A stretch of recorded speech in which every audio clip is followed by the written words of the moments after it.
설교로 나와서 박수 받아보기는 처음인 것 같습니다. 반갑습니다. 우리 교갱협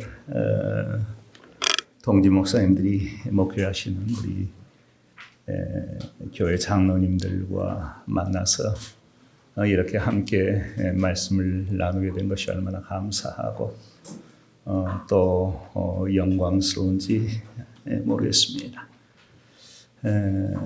그렇지만 사실 좀 알만한 목사님들은 절대로 우리 교갱협 집회에서 설교를 안 하려고 그러거든요. 이유는 우리 교갱협 목사님들 면면을 봐 다 아시겠지만 각 지역을 대표하시는 그 대표 설교가 목사님들이 전부 다 저희 교갱협 멤버들이세요. 서울, 부산, 인천, 대전, 광주는 건너뛰고요. 그 외에 여러 지방 도시들, 각 지역에 내로라 하는 설교자들이, 우리 교단 설교자들이 다 저희 교갱협 소속 목사님들입니다. 그러니까 그 앞에 서서 설교한다는 것이 이건 설교가 아니에요. 시험 보는 것이지요. 몇 점 맞을까 이게 걱정돼가지고 뭐 우리 장로님들 앞에서도 마찬가지지요. 우리 장로님들도 다 그분들 설교 수십 년씩 들었던 장로님들인데 어느 멍청한 사람이 이 앞에서 설교하려고 하겠습니까? 그런데 어떻게 하다 보니까 오늘 제가 이 설교를 맡게 됐는데, 근데 그보다 더 결정적인 이유가 있어요. 그 결정적인 이유가 뭔가 하니 우리 교갱협에서는 교갱협 목사님들이 설교할 때는 절대로 사례비를 주지 않습니다. 설교해봐야 아무것도 없어. 나중에 사진 한 장 줍니다. 농담이고요. 우리 어쨌든 오늘 우리 장로님들과 더불어서 말씀 나누게 된 것에 대해서 정말 하나님께 감사드리고 또 하나님께 영광 돌리고 하나님께서 주실 은혜가 있는 줄로 믿습니다. 오늘 말씀 우리 장로님 너무나 잘하시는 말씀이지요. 예수님께서 이 사마리아 수가성에 들어가셔서 거기 있는 그 수가성 여인과 만나 그 대화하시던 그 사건 가운데 예수님 제자들이 하셨던 말씀이 오늘 본문으로 택한 이 말씀인데요.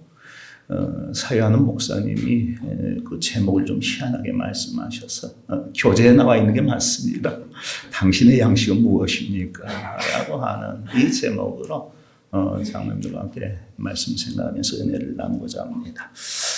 예수님께서 이 사마리아 수가 마을에 이르렀을 때 아마 시간은 정오쯤 되었을 거예요. 난 12시쯤 되었을 것입니다. 그래서 제자들은 예수님을 위해서 먹을 것을 구하러 마을로 들어갔고 그동안 예수님께서는 이 우물가에서 수가 마을 여인을 만나 아주 길고도 복잡한 대화를 나누시게 되는 것입니다.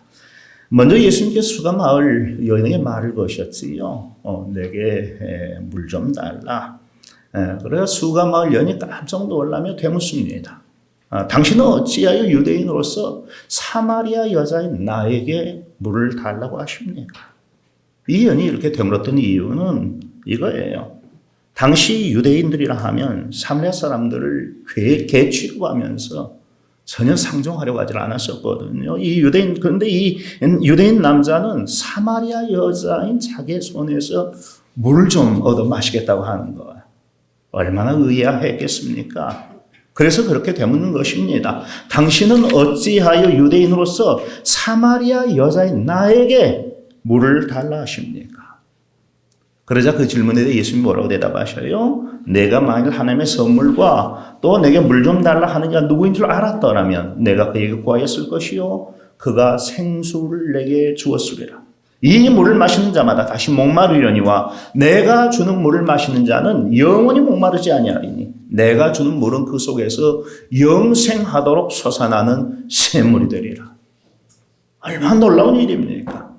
주님께서 주시는 여러분 그 당시 이 팔레스타인 지방에서 이 물 얻기란 절대로 쉬운 일이 아니었거든요. 그런데 주님이 주시는 그 물을 한번 마시기만 하면 영원히 목마르지 않게 된다고 그래요. 그것이 그 안에서 영생하도록 솟아나는 샘물이 될 것이라고 말씀하십니다. 너무너무 좋지 않아요.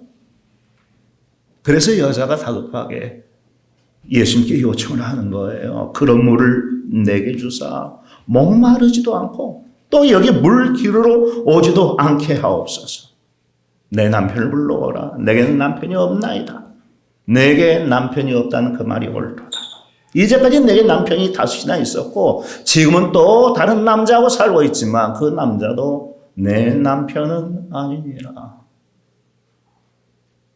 이런 말을 듣고 보니까 이분이 보통 분이 아니란 말이에요. 그래서 고백하지요. 주여 내가 보니 선지자로서이다. 그러니 내게 일러주소서. 우리는 도대체 어디에서 하나님을 예배해야 합니까? 당신들 유대인들은 예루살렘 성전에서 하나님을 예배해야 한다고 그러고 우리 조상들이 이 그리심산에서 하나님을 예배해야 한다고 가르쳐 주었는데 우리는 어디에서 하나님을 예배하는 것이 옳습니까? 예수님이 대답하세요. 여자여 내 말을 믿으라. 이 산에서도 말고 예루살렘에서도 말고 너희가 아버지께 예배할 때가 이르리라.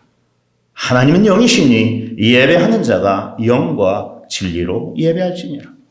이 긴 대화를 통해 여인은 비로소 이분이 메시아이신 것을 확신하게 됩니다. 그래서 물동이를 우물가에 버려둔 채 마을로 뛰어들어가 자기가 만난 그분을 증거합니다. 내가 모든 일을 내게 말한 이 사람을 와서 보라. 이는 그리스도가 아니냐.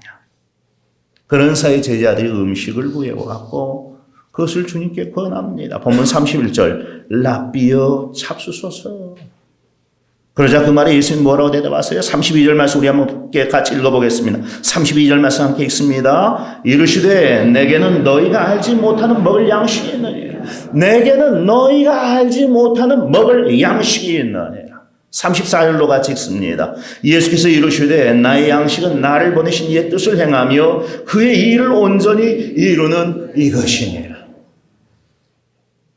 이런 말씀을 읽으면서 여러분 그렇게 생각할 수도 있어요. 아, 그렇구나. 주님께서는 하나님의 뜻 행하는 것을 그렇게 자신의 양식으로 삼고 사셨구나. 그러니까 우리도 하나님의 뜻 행하는 것을 우리의 양식으로 삼고 살아가자. 그렇게 얘기하면 이야기는 간단합니다. 그런데 이 이야기는 그렇게 간단한 얘기가 아니라고 하는 거예요. 왜냐하면 여러분 보세요. 여기서 하나님의 뜻 행하는 것이 나의 양식이다라고 하셨는데 이 말이 도대체 무슨 의미냐 하는 거예요.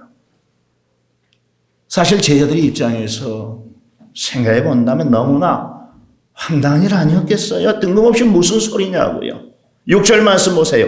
예수께서 길 가시다가 피곤하여 우물 곁에 그대로 앉으실 때가 6시쯤 되었더라. 여기 피곤하셨다는 말씀은 틀림없이 긴 여행에 지쳐서 우물가에 그냥 털퍼덕 주저앉아야 할 만큼 다리도 아프고 목도 마르고 배도 고프셨다는 그런 의미일 것입니다.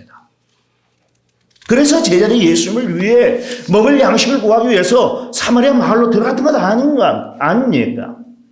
또 혹은 예수님께서 먹을 것을 좀 구해와라 그렇게 제자들에게 시켰을지도 모르지요. 그런데 애써 먹을 것을 구해왔더니 느닷없이 하시는 말씀이 뭐예요? 내게는 먹을 양식이 따로 있다. 나를 보내신 이의 뜻을 행하며 그의 일을 온전히 이루는 그것이 내 양식이다라고 말씀하시는 거예요. 도대체 이 말은 무슨 뜻이냐 하는 것이지요. 여러분, 이 양식이라는 말이 갖는 의미가 뭡니까? 양식이라고 하는 말의 사전적인 의미는 생존을 위하여 필요한 먹을거리입니다. 그게 바로 양식입니다. 생존을 위하여 필요한 먹을거리, 그게 양식입니다. 그러니까 이 양식이라고 하는 것은 우리가 흔히 하는 주전부리, 간식 이런 거 나오는 차원이 다른 거예요. 이 양식이 없으면 사람은 생존할 수가 없는 것입니다. 요즘 사람들이 열심히 일을 합니다만 그렇게 일하는 이유가 뭐예요? 다 먹을 거리를 얻기 위해서지요. 물론 사람들 살기 위해서 먹는다고 말을 합니다마는 요즘 살기 위해서 먹는 것인지 먹기 위해서 사는 것인지 도무지 모를 정도예요. 여러분 어때요? 우리 장로님들 먹기 위해서 일하십니까? 일하기 위해서 먹으십니까? 헷갈리지요? 어쨌든 좋아요. 양식은 살기 위해서 먹는 거예요. 따라서 이것이 내 양식이다라고 하는 말은 이 일을 해야 내가 살 수 있다. 이 일이 나를 살게 한다. 혹은 이 일 때문에 내가 사는 것이다. 그런 의미인 것입니다. 주님은 하나님의 뜻을 행하고 자기를 보내신 하나님의 이 일을 온전히 이루는 그것을 그렇게 생각했어요. 그것은 적당한 그런 어떤 취미 생활 정도의 의미가 아니었다니까요. 시간이 있으면 하고 시간이 없으면 안 해도 괜찮을 그런 여가 생활 정도가 아니었어요. 하나님의 뜻을 행하는 이 일에 대한 주님의 생각은 이것이 내 양식이다. 이 일을 해야 나가 살 수 있다. 이 일을 위해서 내가 사는 것이다. 라고 하는 것이었습니다. 그렇기 때문에 지금 주님에게 있어 한 끼 음식을 먹느냐 못 먹느냐 하는 것은 이 일을 하는 것만큼 중요하지 않았던 것. 이 일을 행한 것이 훨씬 더 중요했던 것입니다. 그래서 제자들에게 그렇게 말씀하신 것이지요. 여러분 이 샌드위치 아시지요? 샌드위치가 어떻게 만들어졌는지 아세요? 이 샌드위치라고 하는 말은 영국의 샌드위치 공작이라고 하는 사람에게서 따온 이름이 바로 이 샌드위치입니다. 18세기 말 영국에 샌드위치 공작이라고 하는 귀족이 있어요. 돈은 많고 할 일은 없고 그래서 이 샌드위치 공작이 주로 했던 게 뭐냐면 밤마다 자기와 똑같은 그 친구들을 모아놓고 이 카드 놀이를 하면 포커를 하는 거예요. 포커를 얼마나 좋아했던지 잠도 안 자고 먹을 것도 안 먹고 이 밤을 새워가면서 포커 놀이를 하는 것입니다. 그런데 그것을 가만히 지켜보는 하녀가 그대로 두면 안 되겠거든요. 큰일 나겠거든요. 그러니까 이 카드 놀이를 하면서라도 좀 옆에서 집어먹을 수 있도록 테이블 위에다가 빵과 또 구운 고기와 야채와 몇 가지 쭉 늘어놓았어요. 그런데 샌드위치 공장에 가만히 보니까 이거 하나하나 집어먹으려고 보니까 너무 귀찮거든요. 그러니까 빵 사이에다가 이 구운 고기하고 야채하고 몽땅 함께 넣어서 같이 이렇게 우저우저 먹은 것입니다. 그런데 옆에 같이 포크놀이를 하던 친구들이 보니까 그거 괜찮은 방법이거든요. 그래서 그 사람들이 다 함께 그렇게 먹기 시작한 데서 바로 이 샌드위치라고 하는 게 만들어졌다고 하는 것이지요. 그러니까 이 샌드위치라고 하는 것은 본래 먹는 것보다 노는 것을 더 좋아했던 이 한량 귀족들의 음식거리로 만들어졌던 게 바로 이 샌드위치라고 하는 것입니다. 그렇게 본다면 우리에게도 틀림없이 먹는 일보다 더 좋아하는, 먹는 일보다 더 중요하게 생각하는 것들이 틀림없이 있을 거라고 하는 것이지. 우리 장로님들에게는 그게 뭐냐 하는 거예요. 사실 그것에 의해서 내 인생이 만들어지고 내 인생의 가치가 결정되는 것이거든요. 내가 먹는 일보다 더 중요하게 생각하는 거. 내가 먹는 일보다 더 좋아하는 거. 요즘 젊은이는 가만 보면 이 컴퓨터 게임 같은 것이 그런 것 같아요. 요즘 젊은 사람들이 컴퓨터 게임에 한번 빠지면 정신이 하나도 없잖아요. 몇 날 며칠 음식도 먹지 않고 잠도 자지 않고 그냥 컴퓨터 게임에 빠져가지고 헤어나올 줄 몰라. 그런가 하면 어떤 연예인은 도박을 그렇게 좋아해가지고 도박 때문에 자기 인생을 완전히 망쳐버린 그런 연예인들도 있지요. 무엇을 내 양식으로 삼고 살아야 아주 중요한 문제입니다. 주님은 하나님의 뜻을 행하며 하나님의 일을 온전히 이루는 그것을 주님의 양식으로 삼고 사셨습니다. 그리고 우리도 그렇게 하기를 원하십니다. 사실 이것은 먹고 사는 문제보다 훨씬 더 중요한 문제입니다.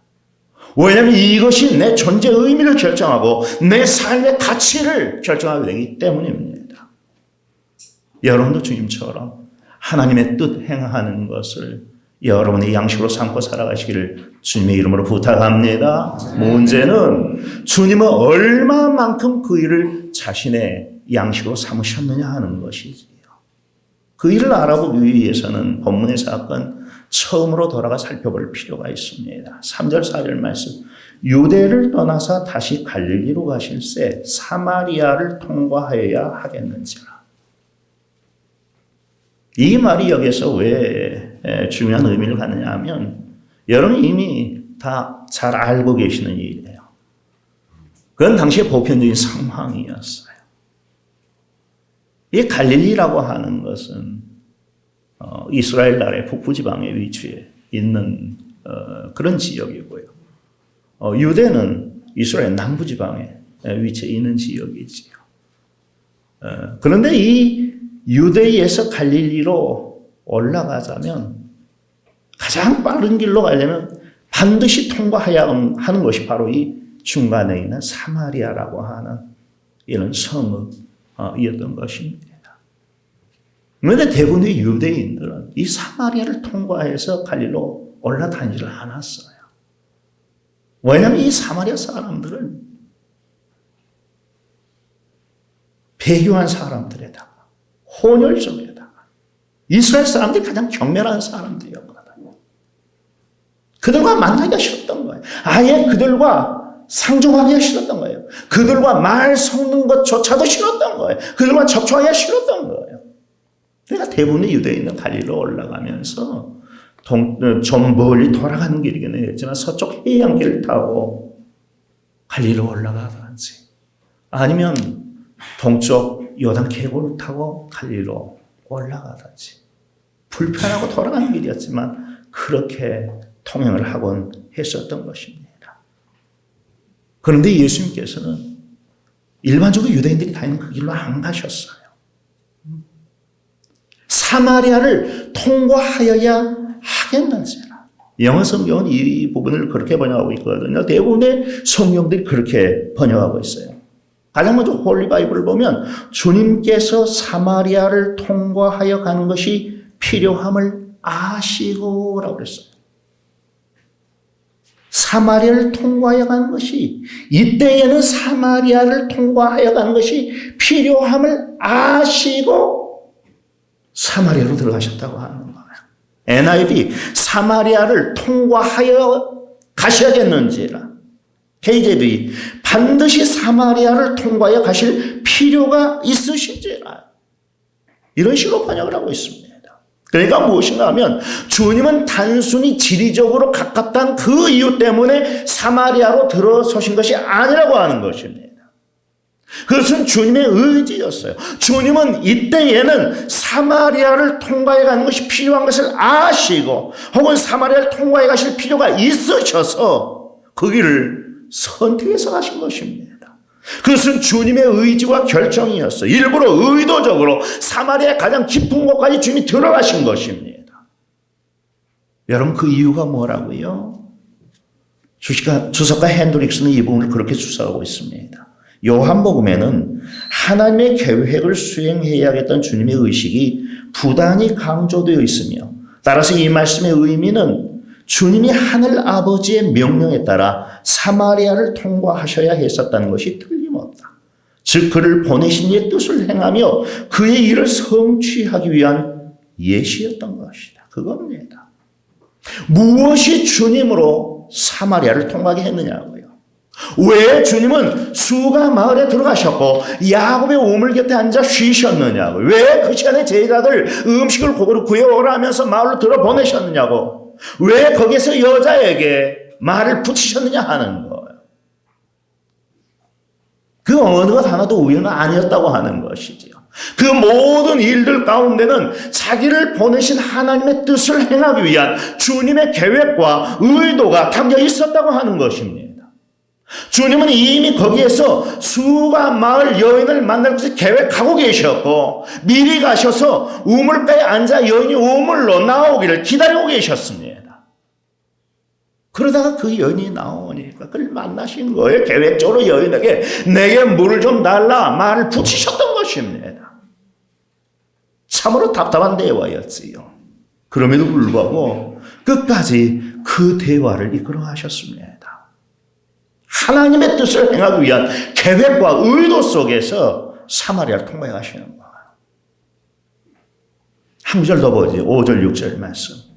사마리아에 있는 수가라는 동네에 이르시니 야곱이 그 아들 요셉에게 준 땅이 가깝고 거기도 야곱의 우물이 있더라. 예수께서 길을 가시다가 피곤하여 우물 곁에 그대로 앉으시니 때가 6시쯤 되었더라. 여기 6절에 보면 그런 표현 나오지요. 예수께서 길 가시다가 피곤하여. 여러분 이게 무슨 뜻입니까? 먼 길을 가다 보면 피곤한 것이지요. 예수께서는 피곤해질 만큼 먼 길을 걸어오셨다는 거예요. 그렇지만 이 말씀 역시 앞 구절과 연관해서 생각해 본다면 이런 해석도 가능하지 않겠어요? 뭐하러 예수님께서는 그렇게 피곤하게 길을 가셨느냐 하는 것입니다. 여러분 우리가 아무 목적 없이 길을 간다면 여러분 2000년 전이에요. 아무 목적 없이 길을 간다면 그렇게 피곤하기까지 길을 갈 필요가 없잖아요. 피곤하기까지 길을 가는 건 뭔가 목적하는 게 있는 거예요. 그냥 가는 길이라면 대충 가다 좀 쉬었다가 가고 주저앉았다 가고 오늘 못 가면 내일 가면 되는 거 아니에요. 2000년 전이라 그렇게 급한 시대가 아니에요. 지금 우리와 같은 시대가 아니에요. 왜 예수님께서는 그렇게 길을 가셔도 되는 길인데 피곤하기까지 길을 가셨느냐 하는 것입니다. 탈출된 만큼 피곤해지셨음에도 불구하고 기어이 사마리아 수가성까지 들어가셨던 것이고 그 우물가에 가서야 비로소 거기에 주저앉으셨던 것입니다. 이유가 뭐냐? 하나님의 뜻을 행하시고 하나님이 계획하신 일을 온전히 이루시기 위하여 주님은 그렇게 피곤하기까지 길을 가신 줄로 믿습니다. 그게 나의 양식이라고 하셨던 그 일에 대한 주님의 열심이셨던 것입니다. 주님은 적당히 그 일을 하려고 하지 않으셨어요. 취미 삼아 그 일을 하지 않으셨어요.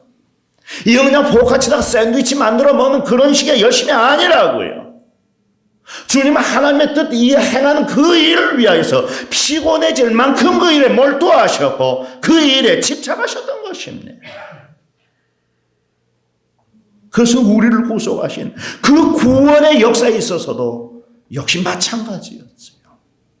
주님이 일부러 사마리아 땅 깊은 곳까지 피곤한 걸음을 재촉해서 거기 있는 절망에 빠진 한 여인을 찾아가서 그 여인은 그 지역사회 안에서도 숨어있는 여인이었어요.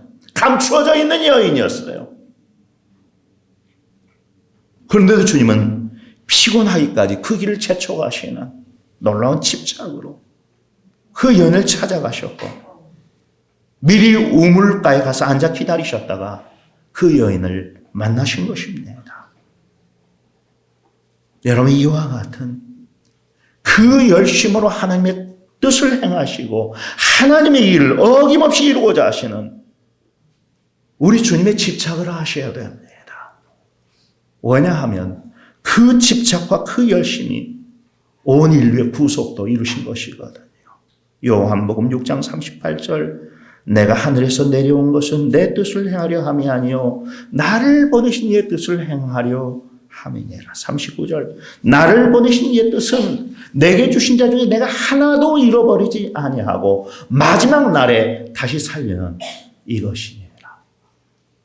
여러분 이것이 우리를 구원하시는 주님의 의지이고 집념이라고 하는 것입니다. 주님께서는 하나님께서 주님께 주신 자 중에 하나도 잃어버리지 아니하고 다 구원하시기 위해 이 세상에 오셨을 뿐 아닙니다.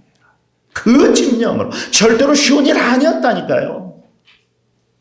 여러분, 예수님이 십자가를 앞두고 겟세마네 동산에서 기도하셨던 그 기도의 내용을 아시잖아요. 내 아버지요, 할만하시거든 이 잔을 내게서 지나가게 하옵소서. 마가복음에 이렇게 기록하고 있어요. 아빠 아버지요, 아버지께는 모든 것이 가능하오니 이 잔을 내게서 옮기시옵소서. 얼마나 이 잔을 마시기가 싫었느냐 하는 거예요. 얼마나 이 십자가의 잔을 마시기가 두려우셨느냐 하는 거예요. 싫으셨어요. 두려웠어요. 고통스러운 일이었어요.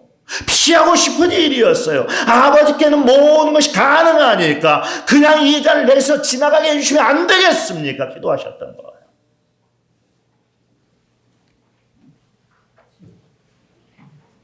누가복음 22장 44절은 그렇게 기도하셨던 주님의 모습을 이렇게 기록하고 있어요.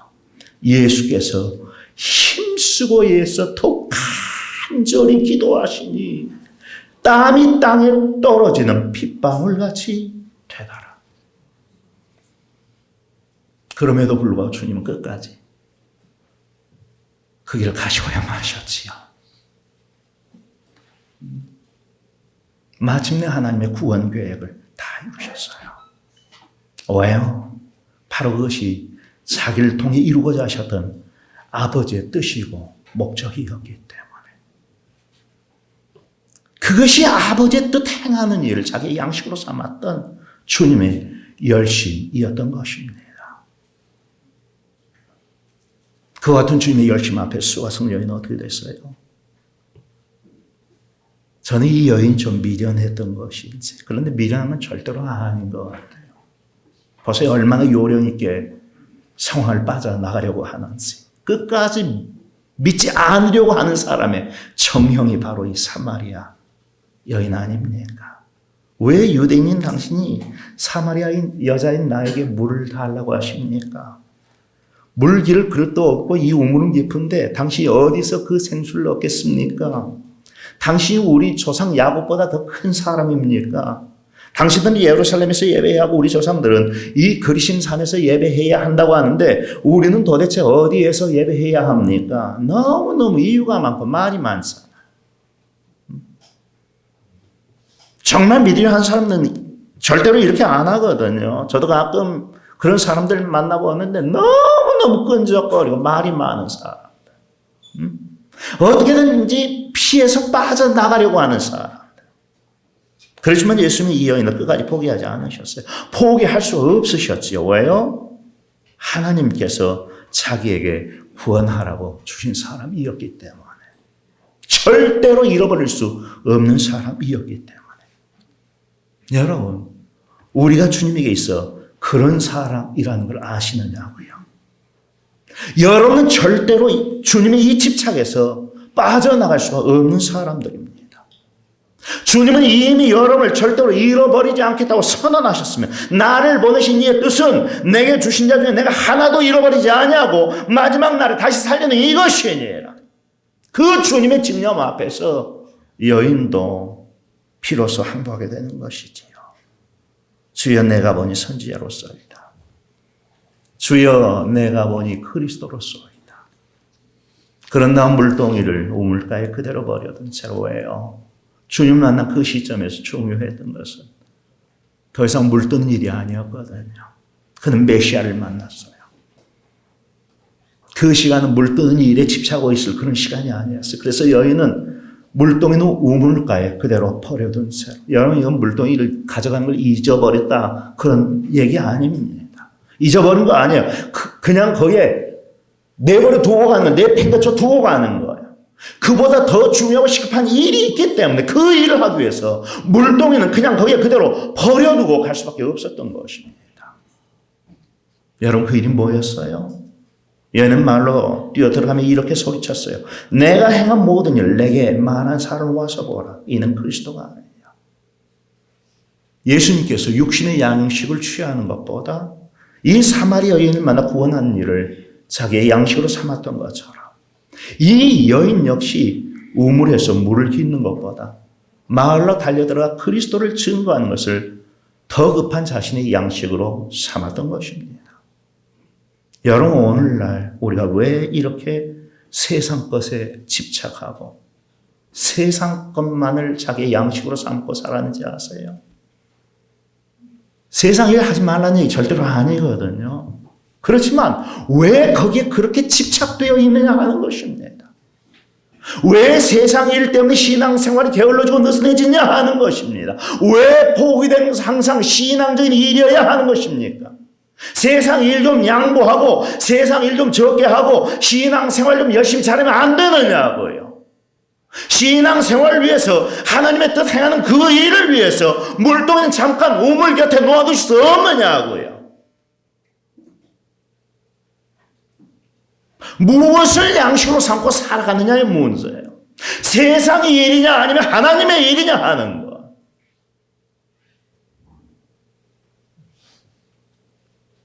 골로새 3장 1절로 4절이 말씀하지요. 그러므로 너희가 그리스도와 함께 다시 살리심을 받았으면 위의 것을 찾으라. 거기는 그리스도께서 하나님 우편에 앉아 계시느니라. 위의 것을 생각하고 땅의 것을 생각하지 말라. 이는 너희가 죽었고 너희 생명이 그리스도와 함께 하나님 안에 감추어졌습니다. 우리 생명이신 그리스도께서 나타나실 그때에 너희도 그와 함께 영광 중에 나타나리라. 우리가 조금만 더 영적인 일, 조금만 더 신앙에 관한 일, 조금만 더 위의 것을 생각한다면 우리의 삶이 많이 달라지게 될 거라고 생각을 합니다. 이 땅에서의 영광이 아니라 하나님 나라에서의 영광입니다. 이 땅에서의 성공과 성취가 아니라 하나님 나라에서 하나님의 인정하심과 하나님 앞에서의 성취입니다. 이 땅에서의 부요가 아니라 하나님 나라에서의 부요입니다. 우리가 정말 그런 것들을 원한다면 세상을 위한 물동이는 잠시 우물가에 내려놓아도 괜찮습니다. 우리에게는 반드시 먼저 해야 할 일이 있다고 하는 거예요. 보다 더 시급하고 중요한 일이 있다고 하는 거예요. 내 성공, 내 출세, 내 명예, 내 권위, 내 쾌락, 내 일. 이 천병 목사와 장로의 직임의 세움을 입고서 여전히 그런 세속적인 일을 놓지 못해. 심지어는 교회 안에서까지. 심지어는 교단 안에서까지. 내 성공, 내 출세, 내 명예, 내 권세, 내 부여, 내 쾌락, 내 즐거움 내려놓지 못하고 그건 아닌 것이지요. 그건 아닌 것이지요. 하나님의 뜻, 하나님의 일을 행하는 것을 우리의 양식으로 삼아야 될 줄로 믿습니다. 마을로 들어간 여인의 증거는 그거였어요. 29절. 내가 행한 모든 일을 내게 많은 사람으로 와서 보라. 이는 그리스도가 아니냐. 사실 너무나 부끄러웠던 과거 아닙니까? 바로 그 과거 때문에 이 여인이 이제까지 그렇게 숨어서 살았던 것이거든요. 아무도 돌아다니지 않는 정오, 그 뜨거운 태양볕 아래 우물로 물 기르러 왔던 이유도 바로 그것 때문이었어요. 자신의 과거였다고요. 그런데 예수님을 만난 이후로 이 여인은 더 이상 자신의 과거를 부끄러워하지 않게 됐어요. 오히려 그걸 도구로 삼아서 더 강력하게 예수 그리스도를 증거하고 있습니다. 사실 그와 같은 일은 그리스도 안에서 참 자유를 얻지 못하면 절대로 할 수 없는 일이거든요. 그렇지 않아요. 어떻게 자기 입으로 그걸 얘기하느냐고요. 내 과거를 있는 그대로 다 내게 많은 이 사람을 와서 만나보라. 이 사람이 그리스도가 아니냐. 이제까지 내가 남편을 5씩이나 두었었고 지금은 또 다른 남자하고 살고 있는 그런 여자인 것을 내가 다 말한 이 사람을 와서 만나보라. 이 사람이 그리스도가 아니냐. 어떻게 이런 말을 할 수가 있느냐고요. 이건 그 여자에게 있어서 평생의 부끄러움이었다니까요. 평생토록 숨겨두고 싶은, 묻어두고 싶은, 아무에게도 알려주고 싶지 않은, 감추어두고 싶은 얘기였어요. 그런데 지금 그걸 자기 입으로 얘기하고 있어요. 왜요? 그 문제로부터 자유로워졌거든요. 그리스도께서 그녀를 그 모든 부끄러움과 고통에서 노인받게 하셨어요. 이제 이 여자는 자유를 얻게 되었고 심령에 담대함을 갖게 됐습니다. 이제 그런 얘기는 아무렇게 해도 괜찮아요. 자기는 더 이상 죄의 종이 아니라 구원받아 하나님의 자녀이기 때문에. 여러분, 우리의 증거가 위력있게 되는 것은요, 이 확신이 내 안에 가득 찼을 때입니다. 그렇잖아요. 나도 확신하지 못한 일 어떻게 다른 사람에게 확신이 가도록 증거할 수가 있겠습니까? 여인은 자신이 메시아를 만나고 그 메시아가 자기를 모든 과거, 모든 죄로부터 구원하셨다는 사실을 믿었어요. 자기는 구원받았어요. 그래서 담대히 전하는 거예요. 내가 행한 모든 일을 내게 말한 사람 와서 보라. 이는 그리스도가 하느냐. 그랬더니 결과가 어떻게 나타났어요? 39절 말씀 보세요. 여자의 말은 내가 행한 모든 것을 그가 내게 말하였다 증언하므로 그 동네 중에 많은 사마리아인이 예수를 믿는지라. 여인의 증거를 듣고 온 동네 사람이 다 예수님께로 몰려 나오게 됐어요. 자신을 완전히 드러낸 이 여인의 증거는 그렇게 위력이 있었던 것입니다. 전 여러분도 예수 그리스도에 대한 이런 간증을 갖게 되시기를 주의 이름으로 축복합니다. 나만의 체험, 나만의 간증이 있어야 된다고 하는 거예요. 내가 만난 그리스도에 대한 나만의 얘기가 있어야 된다고 하는 것입니다. 그냥 누구에게 대충 들어서 하는 그런 그리스도에 관한 지식 말고요. 나중에 보면 수감할 사람들 한결같이 그렇게 얘기하고 있거든요. 42절 말씀. 이제 우리가 믿는 것은 내 말로 인함이 아니 이는 우리가 친히 듣고 그가 참으로 세상의 구주신 줄 알미라 하였다. 우리도 만났다고 하는 거예요. 우리가 친히 만났다고 하는 것이 더 이상 네 이야기 듣고 믿는 것이 아니라 우리가 직접 만나서 그분을 알고 우리가 믿는다고 하는 거예요. 더 이상 전해드는 신앙이 아니에요. 내가 친히 만난, 내가 직접 들은 예수 그리스도에 대한 얘기예요. 그것이 우리의 능력이고 자신감이고 확신이어야 됩니다. 그 체험 없이 예수님께서 직접 나를 만나주신 그 체험 없이 나를 갱생시켜주신 그 체험 없이 나를 회복시킨 체험 없이 내게 말씀해주신 그 체험 없이 그냥 오래 교회 다니다 보니까 교인들 낯을 알아서 장로되고 권사되고 이 체험 없이요. 예수 그리스도를 직접 만난 그 체험 없이요. 그냥 교회 오래 다니다 보니까 성도들이 나를 알아서 장로를 뽑아주고 권사를 뽑아주고 그냥 어떻게 하다 보니까 목사 되고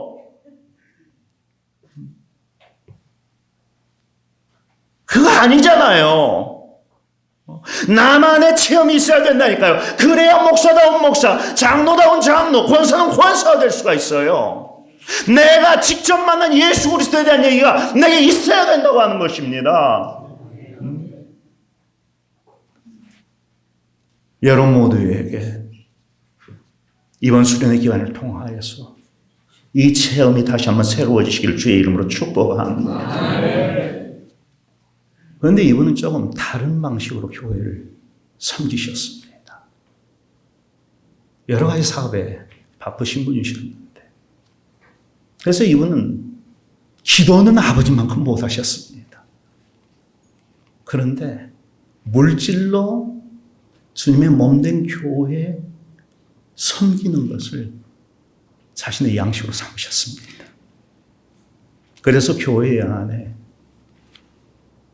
어떤 특별한 예산이 세워지면 그 교회가 그렇게 크지 않은 교회였기 때문에 가능했던 것 같아요. 뭐 한 300명, 400명 될 때까지는 내가 장로인데 교회 예산의 10분의 1은 내가 감당해야 되지 않겠느냐. 그래서 교회 예산의 10분의 1씩을 감당하기를 시작하는 겁니다. 추수감사 헌금이 1,000만 원이 작정이 되면 100만 원이 여름 몫입니다. 건축 헌금이 1억이 작정이 되면 1,000만 원이 이 어른의 몫입니다. 그분에게 그런 헌금을 할 수 있는 능력이 있었던 게 아닙니다. 고아원하는 분이셨습니다. 자기 재산 다 쏟아부어 고아원을 만드셨고 전쟁 고아들을 키워오셨던 분이에요. 물론 그 주변에 사업을 조금씩은 하고 계셨지만 그러나 그 사업하는 것으로 이 고아들 먹여 살리기도 힘드셨던 겁니다. 그런데 교회를 섬기는 일에 있어서만큼은 그렇게 자신의 몫을 정하시고 감당하셨습니다. 그랬더니 그 모든 것의 결과가 누구에게 미쳐지느냐? 그 자손들에게 그대로 미쳐지더라고 하는 거예요. 6남매 자녀를 두셨는데 큰 딸은 지금 테헤란로에 이런 얘기해서 될지 모르겠는데 몇백 평 땅에 몇십 층 빌딩 그 주인의 사모님입니다. 작은 딸은 한국의 모모하는 큰 증권회사 전무이사의 사모님입니다. 평사원으로 가서 전무이사까지 됐고 등기이사입니다. 그 전에 부사장이었다가 회사가 더 커지면서 전무가 됐습니다. 그 밑에 아들들 둘은 아버지가 하던 사업을 그대로 이어받아 사회사업을 하고 있습니다. 그러면서 대학의 교수로 강의를 하고 있습니다. 딸이 하나 있는데, 막내딸이 있는데 치과 의사하고 결혼을 해가지고 그 친구들은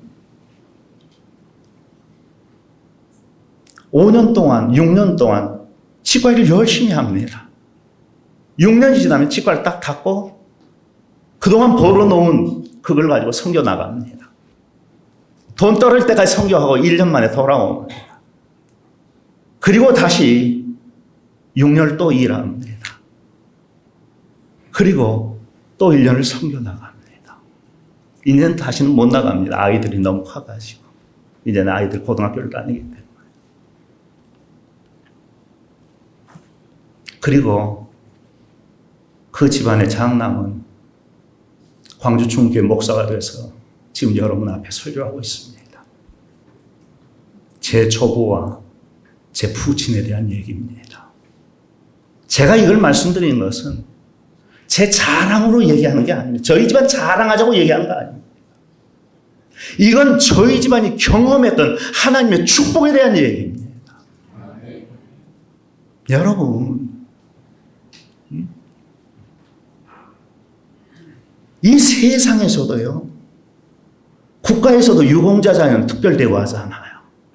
저는 하나님도 유공자 자녀를 특별 대우하시는 것을 친히 체험하면서 사는 사람입니다. 저희 집안이 받은 축복이라고 하는 것은 말로 여러분 물질적인 복을 얘기하는 거 아니에요. 물론 저희 부모 아버님이 물질로 그렇게 심으셨기 때문에 제 동생들 그렇게 물질로 그렇게 얻는 것이겠지요. 심는 대로 거두는 법이니까요. 그런데 그보다 더 중요한 것은요, 어떻게 쓰임받느냐 하는 거예요. 제 막내 여동생 선교 다닌다고 말씀드렸지요. 제 큰 여동생 신랑이 아버지가 북한 출신인데 북한에 뭘 좀 해야 된다. 몇 억씩 내놓을 수 있는 그런 능력을 갖게 됐어요. 두려움 없이요. 자기들이 잘해서 아니에요. 저희 부모님이 심어놓았던, 저희 할아버지가 심어놓았던 그 기도의 열매를 저희가 거두게 되더라고 하는 거예요. 우리 장로님들도 역시 그렇게 섬겨 오신 줄로 알아요. 지금까지 교회 그렇게 섬겨 오신 줄로 알아요. 그런데 내게는 지금까지 그런 열매가 없다. 걱정하지 마십시오. 하나님은 여러분들이 심으신 대로 반드시 갚아주시는 분이십니다. 하나님의 일 행하는 것, 주의 뜻 행하는 것을 내 양식으로 삼고 살아가면 하나님 반드시 그에 상응하는 하나님 나라에서 영광은 물론이요, 이 땅에서의 축복으로 여러분을 위로해 주시고 여러분을 격려해 주시고 여러분을 세워 주실 줄로 믿습니다. 장로님들께 묻고 싶습니다. 우리 권사님들께 묻고 싶습니까? 오늘 여러분의 양식은 무엇입니까? 우리 한번 기도할 수 있었으면 좋겠습니다.